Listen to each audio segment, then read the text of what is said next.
The smoke was wrong. Owen saw it from the high ridge where he'd been checking his snares, a pale, hesitant thread against the deep green of the pines. It wasn't the confident plume from his own chimney, nor the lazy summer haze that sometimes settled in the valley. This was the smoke of desperation, thin and smelling of damp wood and failing hope.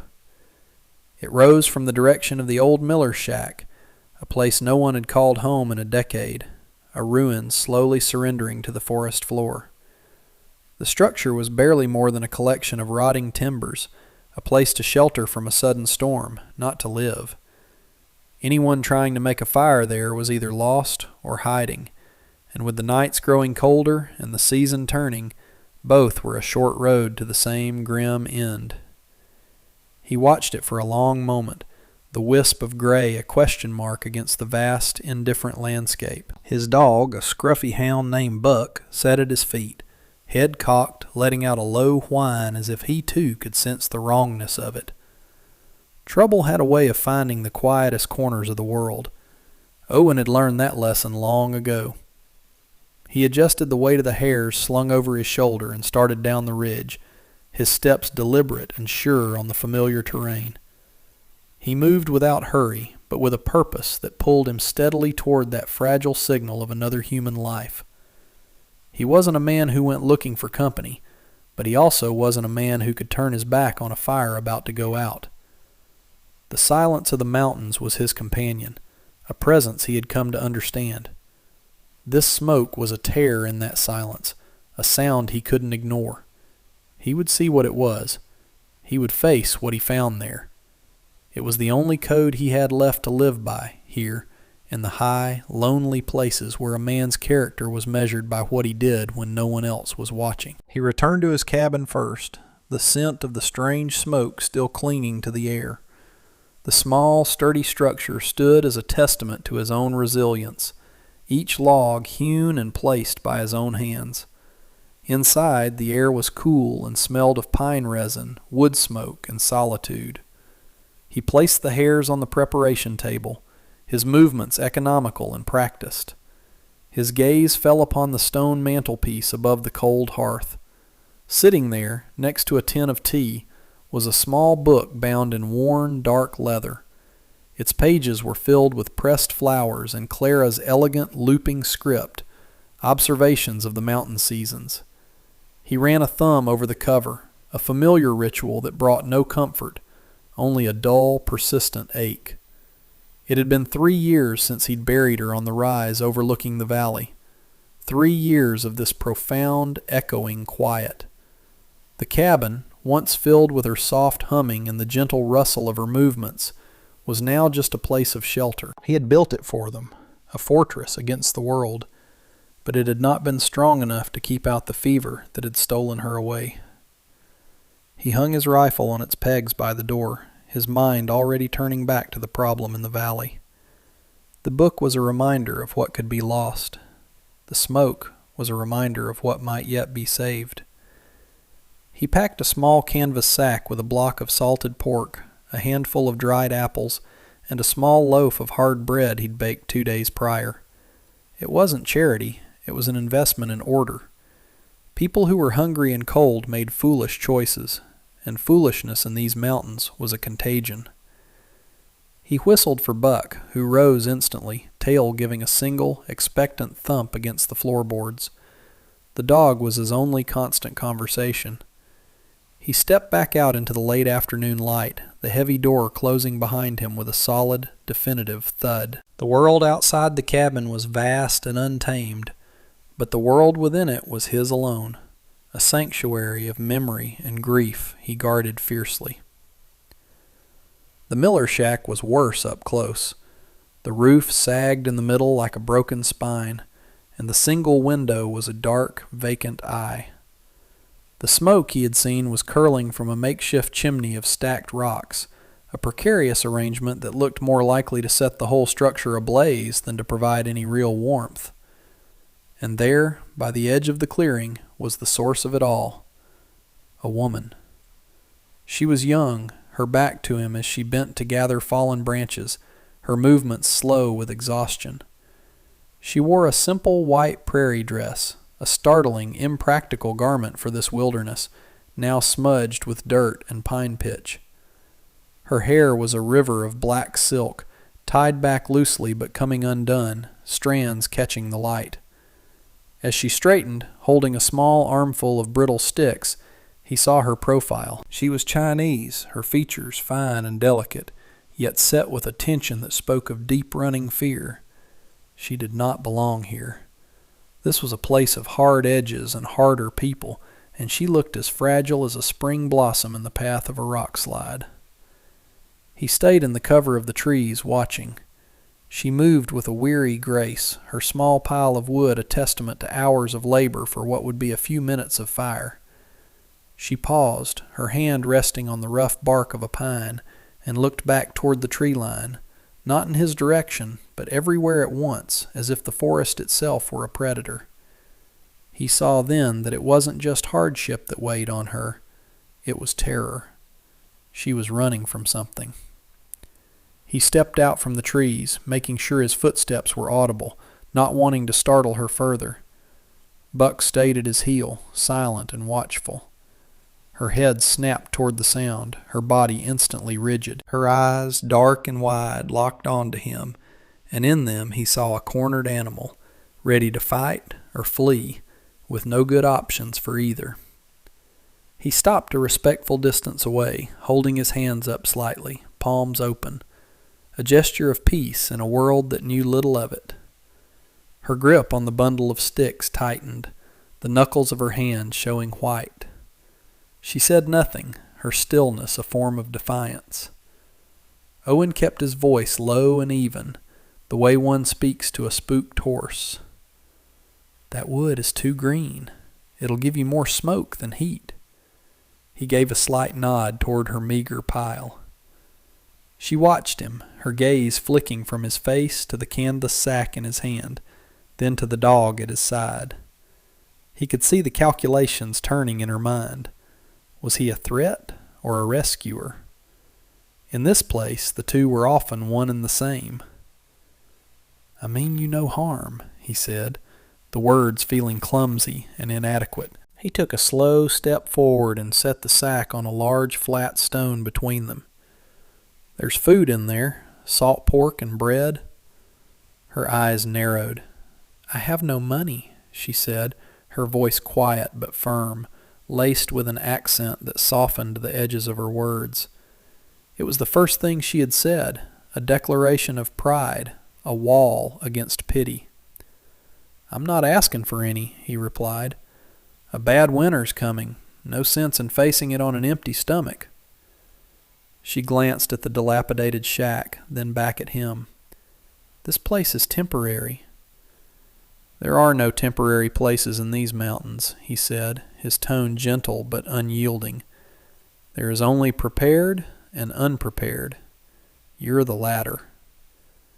The truth of his words hung in the air between them, sharp and cold. He could see the fight in her posture begin to sag, replaced by a weariness so profound it seemed to be the only thing holding her up. He knew that look. He had seen it in the mirror. He gestured toward the woods behind his cabin. "I have a wood pile, split and seasoned oak. It burns hot. I can bring some down, enough to see you through the next few nights." Her chin lifted. "I do not take charity." "It's not charity," he said, thinking quickly. "My winter coat has a tear in the shoulder. My stitches are clumsy. You look like you have a finer hand for it. Some firewood for some mending, a fair trade." He was guessing, but the careful way she handled herself suggested a life that had once known finer things than gathering damp wood. A long silence stretched out. She studied his face, searching for deceit. He met her gaze without wavering. Finally, she gave a single, almost imperceptible nod. "I am An Lee," she said, her voice barely a whisper. "Owen," he replied. It was a beginning. A fragile truce brokered on a foundation of mutual need and unspoken sorrows. Over the next few days, a quiet rhythm established itself between them. Each morning, Owen would leave a neat stack of split oat near the flat stone, and each evening it would be gone. He left other things, too: a pail of fresh water from his well, a small pouch of cornmeal, a brace of skinned rabbits. He never waited for her to appear. He left the offerings and retreated, allowing her the dignity of accepting them without an audience. On the third day he found his heavy canvas coat lying folded on the same stone. The tear in the shoulder was gone, replaced by a line of tiny, perfect stitches that were nearly invisible, a mark of skill that was both beautiful and heartbreakingly out of place in this rough-hewn world. He ran his fingers over the repair, the thread smooth and strong beneath his calloused skin. It was a piece of communication, a testament to her side of the bargain. He began to see more signs of her presence. The precarious chimney was rebuilt, the stones fitted together more securely. A piece of stretched hide, likely from one of the rabbits he'd left, was pegged over the broken window, a flimsy but determined barrier against the wind. She was a survivor, making a home from ruins, fighting back against the encroaching wilderness with whatever small tools she had. He found himself altering his own routines, his path to the river now taking him along the ridge that overlooked the shack. From there he could see her moving about the small clearing, a small figure in a stained white dress, a beacon of stubborn life against the vast, uncaring landscape. She was always working, always busy, as if stillness itself was a danger she could not afford. He never approached again, not directly. Their trade was conducted in silence, a language of gestures and actions that felt more honest than words. It was a strange, distant companionship, but for a man who had grown accustomed to absolute solitude, it was a profound change. The silence of his cabin felt different now, knowing she was just down the valley. It was no longer just empty, it was waiting. The intrusion came on a bright, clear afternoon. The air was crisp, and the sun, though warm, held none of the deep heat of summer.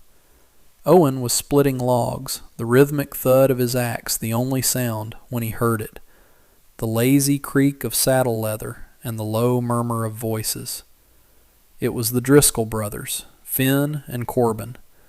They rode as if they owned the mountains, their horses trampling the undergrowth with casual disregard.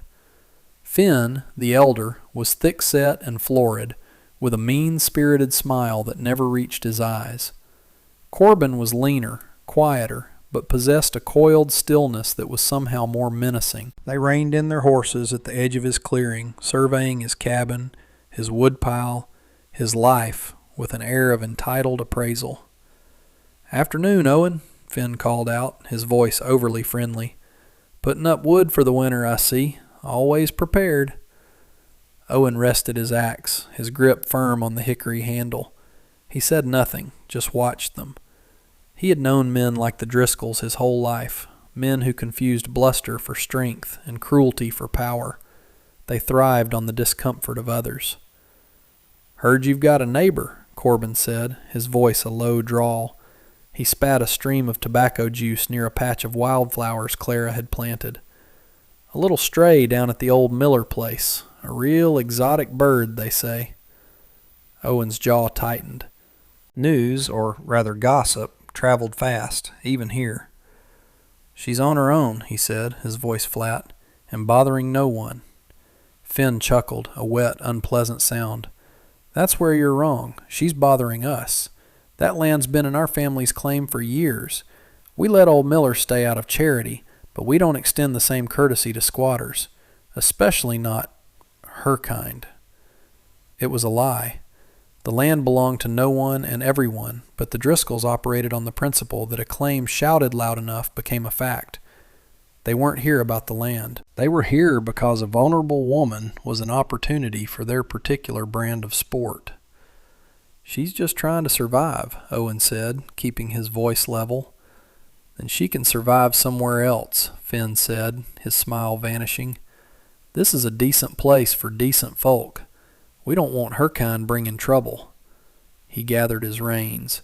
We're going to go have a talk with her, advise her to move on. We'd appreciate it if you stayed out of it. It's a community matter." They turned their horses and rode off in the direction of the shack, leaving a trail of bruised ferns and a foul tension in the air.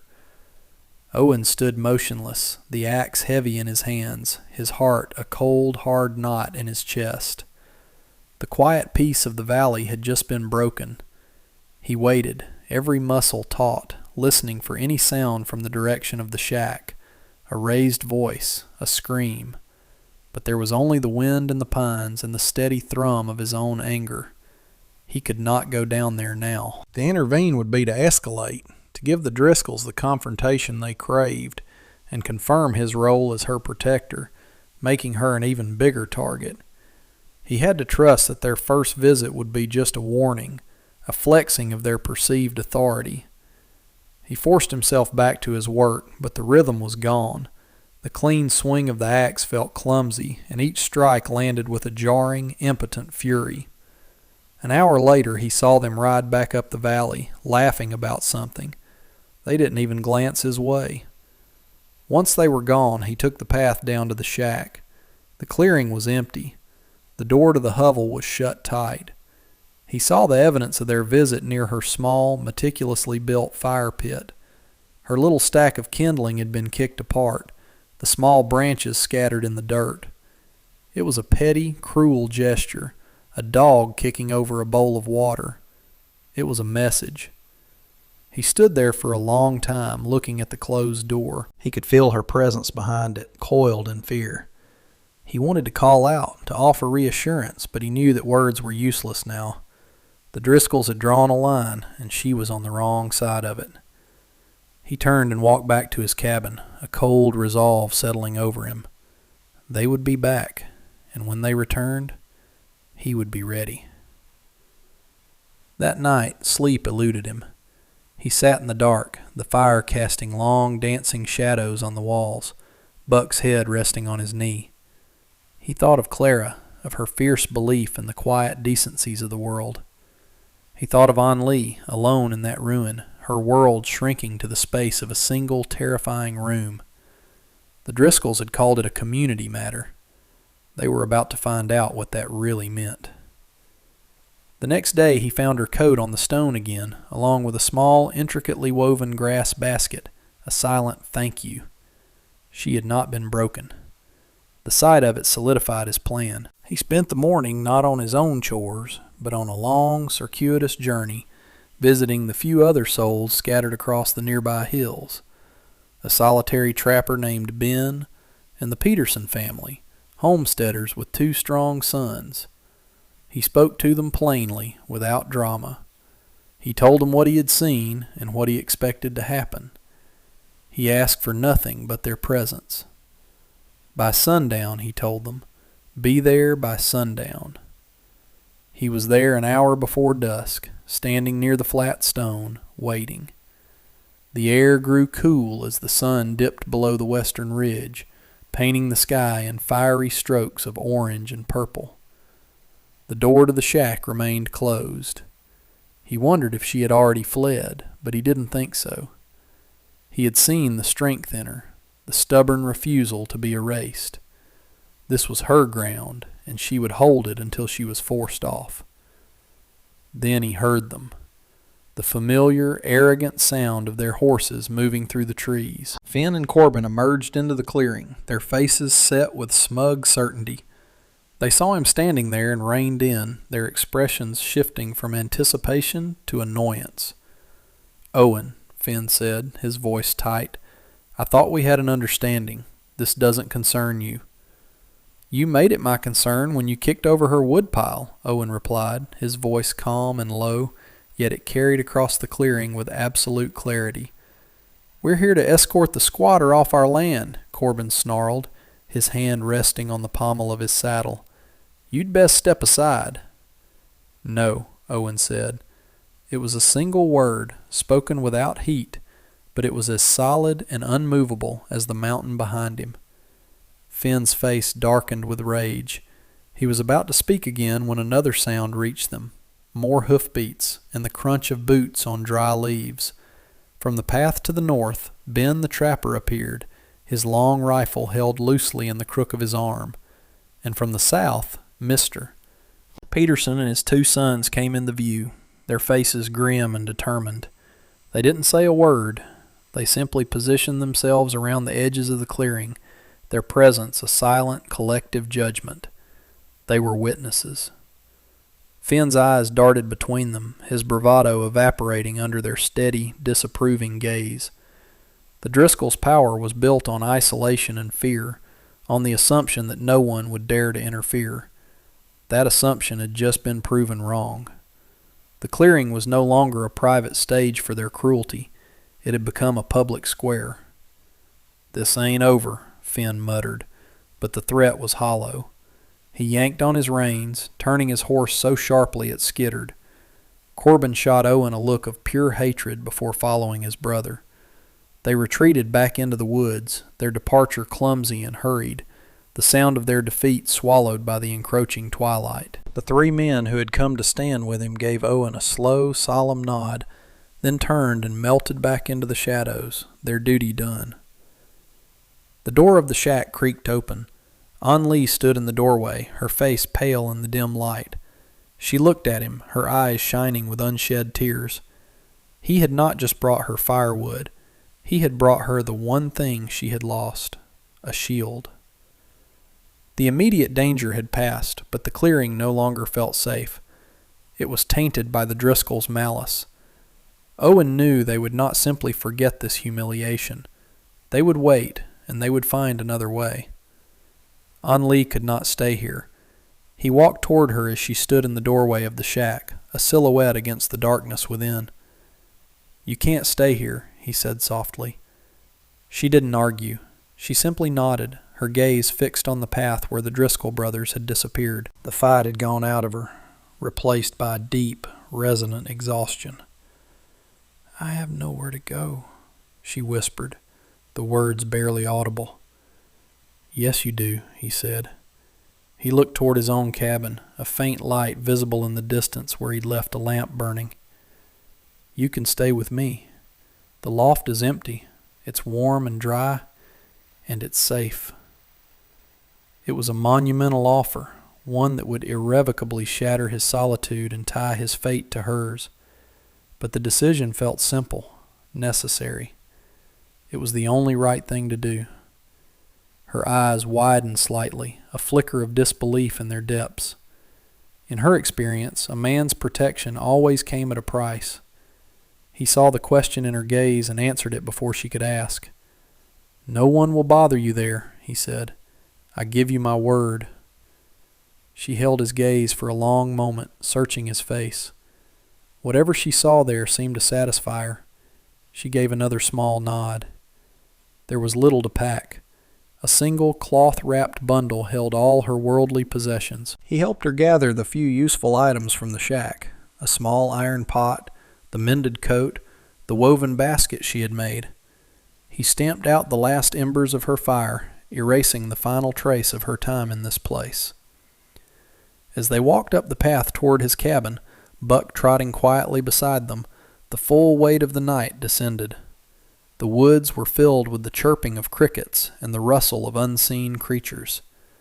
But for the first time in a long time, the sounds were not threatening. They were just the sounds of the world turning. He led her into the warm, fire-lit space of his home. It was a single, large room, clean and orderly. The air smelled of wood smoke and dried herbs. He gestured toward the sturdy ladder leading to the sleeping loft. "You can take that space," he said. "I'll stay down here." She looked around the room, at the solid walls and the sturdy roof, and a shudder ran through her, a release of tension so long held it had become a part of her. Here was safety. Here was sanctuary. She climbed the ladder without a word and disappeared into the loft. Owen added another log to the fire, the flames leaping up, casting a warm, comforting glow.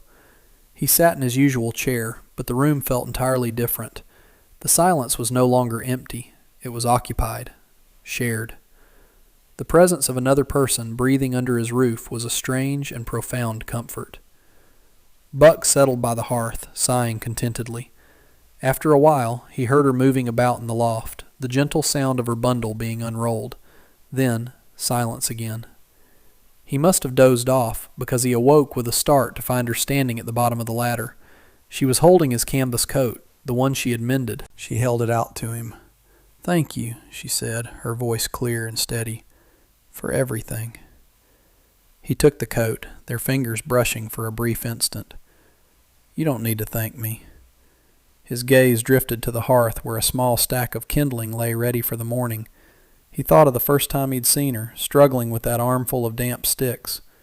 He looked at her, standing in the warm safety of his home, her face softened by the firelight, the deep lines of fear around her eyes beginning to ease. "You don't have to do that anymore," he said, the words carrying all the unspoken meaning of the past few days. "You don't have to be alone. You don't have to be afraid. You don't have to fight for every scrap of warmth." A single tear traced a path down her cheek, but she was not sad. It was a tear of release. Her eyes went to the mantelpiece, to the small, leather-bound book. "It was my wife's," he said, answering the unasked question. "Her name was Clara. She loved these mountains." Anli nodded, a deep and knowing compassion in her eyes.